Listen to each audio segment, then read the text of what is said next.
Hello, welcome to my channel. My name is Shava. Nice to meet you. This is your sign to get creative.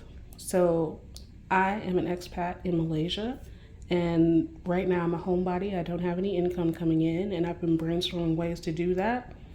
But what I've decided to do is let that go for now because I don't need the stress. And I've been thinking about hobbies that I have let go of that I probably want to revisit. So maybe that's a sign for you as well. So I decided to do a little show and tell today. This is the first piece. This is a bracelet I made while I was living in a shelter in New Orleans. That's a very long story. If you want to hear it, drop me a comment and I'll tell you in a video probably. But one of the things us ladies did to keep ourselves, on the up and up is we had crafts. And let me tell you something. It was a hard time in my life, but one of the most creative times in my life. I made an oracle deck, hand painted. I made this bracelet and I made several others, which I will definitely tell you about. But meanwhile, if you're curious what's going on with this bracelet, we have a sea turtle with a tiger's eye. I personally really love pretty rocks. So as someone who likes crystals, like the tiger's eye was really cute. And also like turtles remind me of like the earth, right? Like they're slow moving, they're low to the ground. I personally love the earth, and turtles can have tons of symbology. Here I have an eagle with a little piece of turquoise. So I don't believe I have any Native American ancestry, but for some reason I feel very drawn to Native American things, and also it's that earthy thing. One of the things about Native Americans is that they are very closely related to the earth. And I've always had like a really loving, grounded feeling from Native American things. So, ba-bam. I have 2 keys here, mostly for symmetry, and to tie the thing together. I have always loved skeleton keys. I can't explain it. I don't know why. But I have always loved skeleton keys. I've always loved things that are like old and mysterious. And these were really cute. For me, feathers are just like life saying hey. Like when you're having a time and you need like a little help or need to feel seen or whatever, heard by life. For me, I tend to see white feathers. So ba-bam, there's a feather. Arrow. So several things here. Number 1, I'm a Sag. What's up? All my Sagittariuses. And I used to be into astrology a million years ago. I've lost so much touch with that, but it's still something that I like. It's still something that I'm interested in a little bit. Also, arrows to me symbolize a true north, just like the oracle deck that I made. I do have a card in there with an arrow on it called Truth. So if you listen to your inner guidance or whatever you want to call it, if you listen to your intuition, etc., it knows where your true north is and it'll take you there. And I think of an arrow as the straightest way to get there. So there's an arrow. Raise your hand if you know what this is. This is the Deathly Hallows. I like Harry Potter. I'm going to be honest. I'm a fully grown adult woman who loves Harry Potter. And I reread the books at least once a year. It's been a minute because there's so much transition going on in my life right now. But those are the Deathly Hallows. We got the wand, the invisibility cloak, and the Philosopher's Stone, also known as the Sorcerer's Stone. To piggyback off of that, I again said this is one of the most creative times of my life. Detour into jewelry making. So here's a little bit more that I did. This one is a bracelet. Again, I love crystals. I love gemstones, and these were really pretty. So I decided to make a little bracelet here. I had no idea what to do with the handles. I had just done this part, and I was like, how am I going to connect that? So that's what I did. This is supposed to be a pendant. Again, I really like crystals. This is like meteorite. This is like just something two-tone green and pink. I have no idea what this is. Oh, actually I do. This is supposed to be a pendant. There's supposed to be a necklace attached on each side. I didn't have a chain available, so I did not do that. and that's okay. I kept the pendant. I think it's symmetrical and I think it's cute. And then we have this ring here. Isn't it adorable? So a lot of these things I randomly did on the fly. So this one, I took 3 little metal things and I wrapped some string around it. I just weaved it. I have no idea where I came up with this idea. And they had these little beads and I was like, that would be so cute as an embellishment. So I made that. I made an orange one as well, and it contrasts so beautifully with this one. But over the years, I've lost the orange one. So there's that one. And then I had a little moment with friendship bracelets. And how absolutely New Orleans is this? Like this.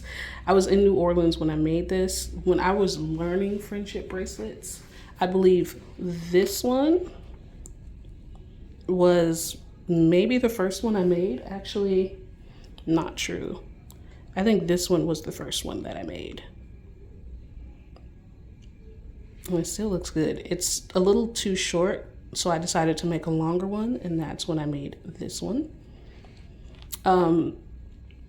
This one, I didn't even know how to make it a bracelet, but I wanted to use this bead because I saw it. And you know, these are those old school doctor's masks, and how absolutely New Orleans that they had something like that, but there we go. And then for this one, it has little hearts in it. So again, I got really funky. Of my foray into friendship bracelets, I believe this was my first favorite one that I made because it's just like a crazy pattern.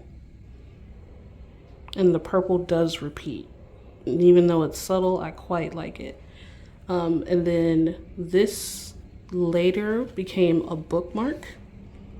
I had some scrap thread laying around, and I was like, I don't know what to do with the scrap thread. So I decided to make a bookmark, and that's what I came up with. Similar design, but it's about half of this design. Love it. So after New Orleans, where I was this creative, I kind of slowed down on the creativity quite a lot. Again, like I was saying, I created an oracle deck. I will insert a picture here of a few of those cards, but I made so much during that time. After I was out of that particular living situation and into my own living situation, and I landed on my feet. And during that entire process, I was not creative because I spent quite a lot of time just trying to figure myself out. But once I did land on my feet, I did get a bit more creative with some graphic design. I'm saying all this to say, who knew all this creativity was in my body? I did not know that I was so creative. And what's funny is I actually came from a very creative family. I am one of 7 children, and half of us draws. You know what I mean? I have a picture of some gingerbread houses that myself, my sister, and my nieces did. I did like this square looking thing. I made that design up on the spot and I quite liked it, but my sister did this beautiful, amazing gingerbread house, and I'm just like, why are we so creative? Out of all of us, I think only one of us doesn't draw or doesn't make art either. So with so much creativity going on in my family, it's so interesting that very few of us have nurtured it. Like my oldest brother has always kind of identified with drawing. He's been drawing since he was very young. He's done portraits and et cetera, et cetera, et cetera. I'm sorry, I do not have any of his work available, but he was the only one who was like the drawer, and his talent got so much recognition that I guess the rest of us kind of felt like that was his thing. But anyway, as I'm thinking about all of this stuff now, trying to make a career actually creating things, the content creation is one of those things, I thought maybe I need to get back into some things that I used to really enjoy or really just explore this creativity that I have. One of the things that I do to be creative is writing. I'll think about inserting some writing here. We will see. But one of the things that I do is write. That one is quite fulfilling, and it's a beautiful way to be creative if you're not someone who's handsy or tactile or, you know, wants to make something physical. You can always make a story. You can always make a poem, etc. The most recent thing that I've done after writing has been crochet. This is all I have to show for it, to be honest with you. I was just getting started with crochet before I decided to move abroad. So I haven't really dived into this hobby, but I love it. Like, I have this yellow basket. I feel like this was the best iteration of what I made, and it has this line, and I've been trying to figure out how to get rid of that, but yeah, it's cute. I've been putting like little odds and ends in that. This particular one is not finished, but this is supposed to be an applique little bear. I have ears made, I have a nose made, so all I have to do is make the mouth and the scarf. I have a pattern that I found on YouTube that I wanted to use to create it, but this is the background for it. Crochet is delightful. It's so versatile. There's so many things you can do. You can make plushies, you can make little squares with animals on it, you can make 3D objects. So that one's my latest interest. And that's all I have for you today. I did not film an outro, sorry about that. But on the topic of being creative, I have been creative in light of the US situation, and I created an Etsy based on that. If you want to pick up any of those things or just take a look at it, be my guest. It would be really supportive of me if you made a purchase. I'd appreciate it in advance if you want to. Also, I made some notebooks and put them out on Amazon ages ago. They are black, pink, and turquoise, and they say secretly a thirst trap. I think they're cute. I think the pink and turquoise ones are even cuter than the black one. And if you're interested in supporting me that way as well, I would love it. But anyway, here's your cue. If that inspired you in any way, I hope it did. Maybe you can tap into that little thing that you haven't done in a while, or maybe you can explore something new. Who knows? Anyway, thank you for watching. Like, comment, subscribe. I appreciate you for taking your time, and you have a good day.